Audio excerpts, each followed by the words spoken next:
Voici les meilleures astuces pour avoir les meilleurs RH dans votre structure. Voici les meilleures astuces pour avoir les meilleurs employés, les meilleurs collaborateurs pour votre business. La dernière, elle marche toujours. Alors, bonjour à tous, je suis Franck Arthur Zado, élève, professeur et vendeur spécialisé dans les pâtisseries. Nous avons une structure qui s'appelle The Waffle, qui fait de la vente des gaufres et des crêpes sucrées et salées. Et lorsqu'on parle de salé, il s'agit principalement des farces faites à la viande hachée et au fromage, au jambon et au fromage, et à tout autre type de farce bien voulu par vous, nos chers clients. Alors, à l'introduction, nous avons dit que nous vous donnerons des astuces afin d'avoir les meilleurs RH ou alors les meilleurs employés pour votre structure ou alors pour votre business. Avant de commencer à énumérer ces différentes astuces, nous allons vous relater une des expériences qu'on a déjà eu à voir avec nos différents collaborateurs et employés au sein de notre structure. Alors, ce qu'il faut savoir, c'est que notre activité qui est la vente des gaufres et des crêpes sucrées et salées fonctionne mieux lorsqu'il fait froid. Pourquoi? Parce que lorsqu'il fait froid, l'être humain a tendance à toujours vouloir se réchauffer et il va se diriger vers ce qu'on appelle des boissons ou alors des nourritures chaudes. Généralement, lorsqu'il fait froid, on a envie de manger un plat chaud et non un plat tiède et non un plat froid. On veut manger quelque chose qui va un peu réguler la température. On va dire c'est ainsi, équilibrer la température. Mais chez nous, en fait, les gens ne sont pas conscients de cela et ne comprennent pas l'impact que ça peut avoir.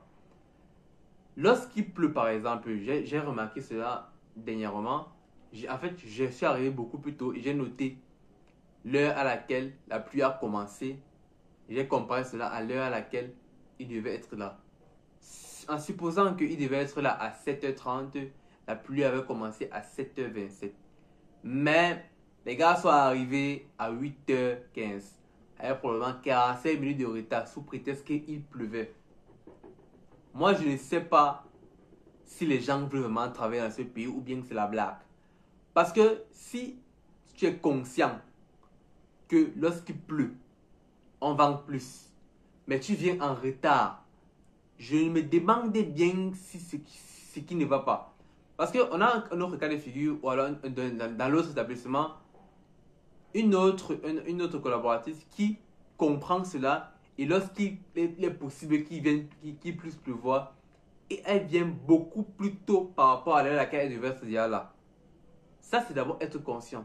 Ce qui fait que plus tard, si nous, on doit choisir entre ceux-là qui veulent glander, parce qu'il faut comprendre que tous les employés du monde voudraient être payés pour ne rien faire.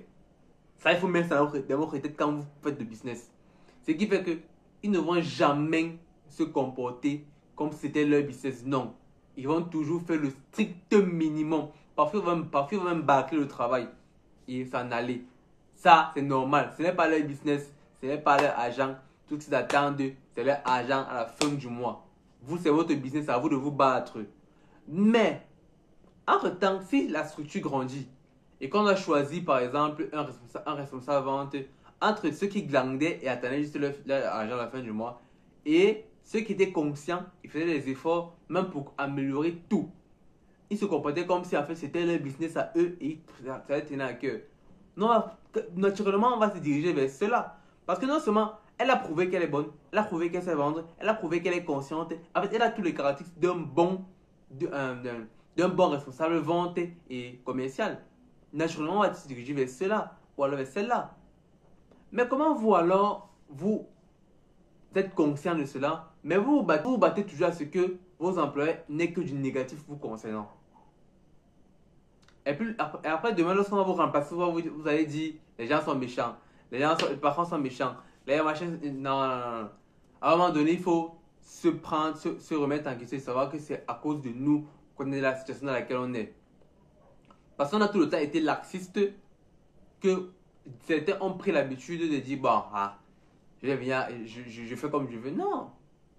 Faites comme vous voulez, c'est vrai, mais le jour où on vous remplacera, ou alors le jour où on ne vous choisira pas pour un meilleur poste, il ne faudrait pas vous plaindre. Parce que c'est à cause de vous que vous êtes dans cette situation. C'est à cause de vous. Mais alors maintenant, les astuces pour avoir les bonnes RH, il n'y en a pas. Il n'y a pas d'astuce pour avoir les bonnes RH. Dans vos RH là, parmi vos employés ou vos collaborateurs, vous aurez tout.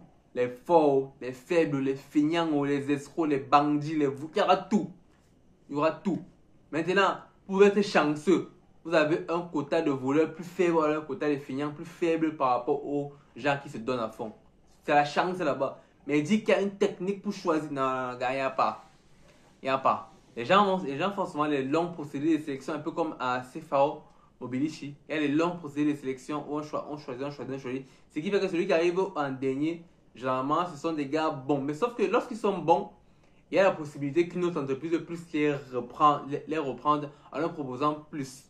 Parce que si par exemple, vous voulez par exemple ouvrir une entreprise de télécom, la première chose que vous allez faire, c'est débaucher les employés d'Orange et des M-Chain. Parce qu'eux, ils ont prouvé qu'ils sont bons dans leur domaine. Vous n'allez pas aller en Guayaquil chercher des gens qui n'ont aucune expérience sous prétexte que non, vous voulez aider les jeunes mais en mourant. Non, moi je ne veux pas être le sauveur des jeunes et mourir, non. Je veux les gens qui vont m'aider aussi à évoluer. Donc, c'est normal de se diriger vers les gars qui sont forts. Et c'est normal que les gens qui sont forts soient demandés de partout. À vous de mettre les moyens à leur disposition afin qu'ils ne puissent pas vous partir. Parce que parfois, ceux-là vont proposer 2 fois ou 3 fois le salaire que vous leur donnez de base. Voiture de service, maison de service, bon de carburant, assurance santé pour les enfants et tout. Merde. C'est vraiment pour avoir un employé qu'on sait qui peut apporter 10 ou 100 fois plus que ce qu'il ne gagne à la fin du mois. Donc il n'y a pas d'astuce les gars, battez-vous seulement et soyez chanceux et ce qui va sortir, hein. On n'a pas le choix.